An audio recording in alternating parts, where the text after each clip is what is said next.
11-এ ছাত্রছাত্রীরা যারা তোমরা সেমিস্টার 1 পরীক্ষা দিলে তাদের 2026 সালে সেমিস্টার 2 এর পরীক্ষা রয়েছে। তার আগেই আমি তোমাদের বাংলা একটি প্রশ্নপত্র তৈরি করেছি সেমিস্টার 2 এর জন্য, যেখান থেকে তোমরা অনেক প্রশ্ন কমন পাবে। তো দেখে নাও, সেমিস্টার 2 2026 ক্লাস 11, বিষয় হচ্ছে বাংলা, সময় হচ্ছে 2 ঘন্টা এবং ফুল মার্কস হচ্ছে কিন্তু তোমাদের 40। এরপরে তোমাদের যে প্রথমেই এক দাগে অনধিক 150 শব্দে যে কোনো একটি প্রশ্ন উত্তর দাও, 5 নম্বর থাকবে, দুটির ভেতরে একটি লিখতে হবে। 1.1 দাগে রয়েছে পৃথিবীতে তাহার মতো ভাগ্যহীন আর কেহ নাই। কার কথা বলা হয়েছে? কেন সে নিজেকে ভাগ্যহীন মনে করেছে? ফটিকের করুণ পরিণতির জন্য কে বা কারা দায়ী তা আলোচনা করো। 1.2 দাগে রয়েছে মনে হবে তেলেনাপোতা বলে কোথাও কিছু সত্যি নেই। উদ্ধৃতিটির তাৎপর্য বিশ্লেষণ করে এর নেপথ্যে লুকিয়ে থাকা কারণগুলি আলোচনা করো। এই দুটির ভেতরে একটি লিখতে হবে 5 নম্বর 150 শব্দের ভেতরে।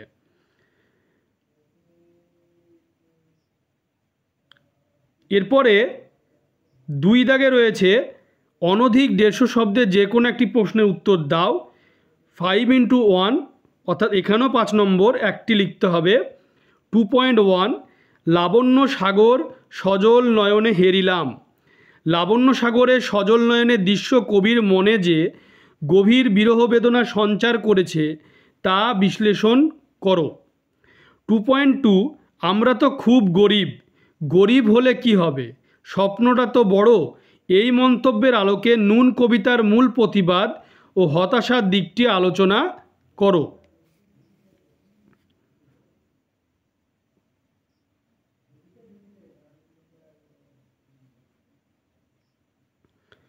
এরপরে রয়েছে 3 দাগে অনধিক 150 শব্দে যে কোনো একটা প্রশ্নের উত্তর দাও।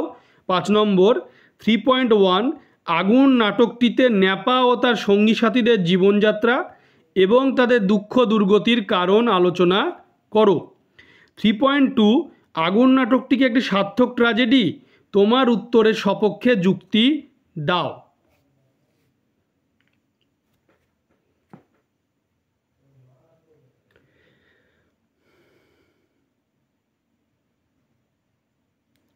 এরপরে 4 দাগে রয়েছে অনধিক 150 শব্দে যে কোনো দুটি প্রশ্নের উত্তর দাও, দুটি লিখতে হবে, 5 মার্কের, 5 দুগুণে 10। 4.1 দাগে রয়েছে যে সৈয়দ মুস্তফা আলীর আড্ডা রচনার ভিত্তিতে একটি সার্থক আড্ডার স্বরূপ এবং সমাজে তার প্রয়োজনীয়তা আলোচনা করো। 4.2 আজব শহর কলকাতা রচনাটি অবলম্বনে লেখকের পর্যবেক্ষণে কলকাতার যে বৈচিত্র্যময় চিত্রটি উঠে এসেছে তা বিশ্লেষণ করো।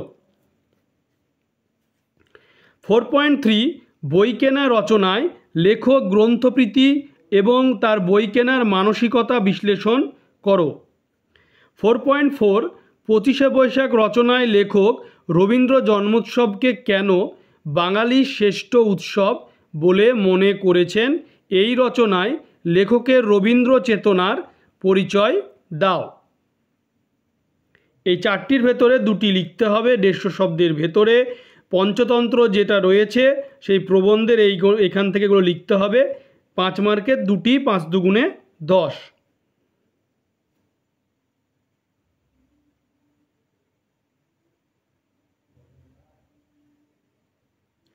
এরপরে রয়েছে 5 দাগে অনধিক 150 শব্দে যে কোনো একটি প্রশ্নের উত্তর দাও। 5 নম্বর রয়েছে 5.1 বাংলা কথা বা উপন্যাসের ইতিহাসে শরৎচন্দ্র চট্টোপাধ্যায় বা বিভূতিভূষণ বন্দ্যোপাধ্যায়ের অবদান সম্পর্কে আলোচনা করো। 5.2 বাংলা লোকসাহিত্যে প্রবাদ ও ধাঁধার গুরুত্ব স্বরূপ আলোচনা করো।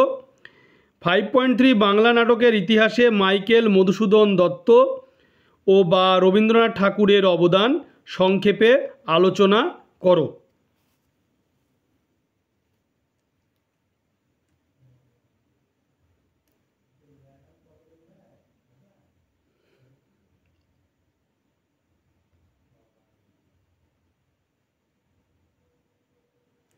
এরপরে রয়েছে ছয় দাগে নিম্নলিখিত যে কোনো একটা বিষয় নির্বাচন করে নির্দেশ অনুসারে কম বেশি 400 শব্দের মধ্যে একটা প্রবন্ধ রচনা করো। 10 নম্বর রয়েছে এখানে।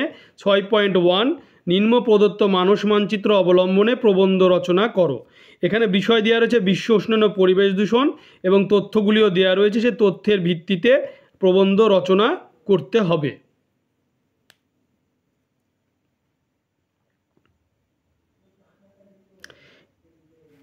এরপরে রয়েছে 6.2 দাগে প্রতিপক্ষের যুক্তির অসারতা প্রমাণ করে সপক্ষ যুক্তিক্রম বিন্যাস করে প্রবন্ধ রচনা করো।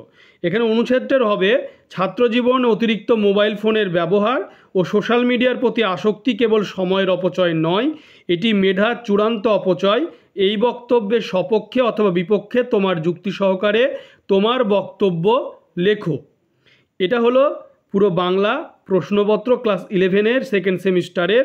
তোমরা ভিডিওটি বেশি করে শেয়ার করবে, তোমরা চ্যানেলটিকে অবশ্যই সাবস্ক্রাইব করবে, সাবস্ক্রাইব পাশে থাকা বেল আইকনটি প্রেস করবে যাতে পরবর্তী ভিডিওর নোটিফিকেশান তোমাদের কাছে পৌঁছে যায়।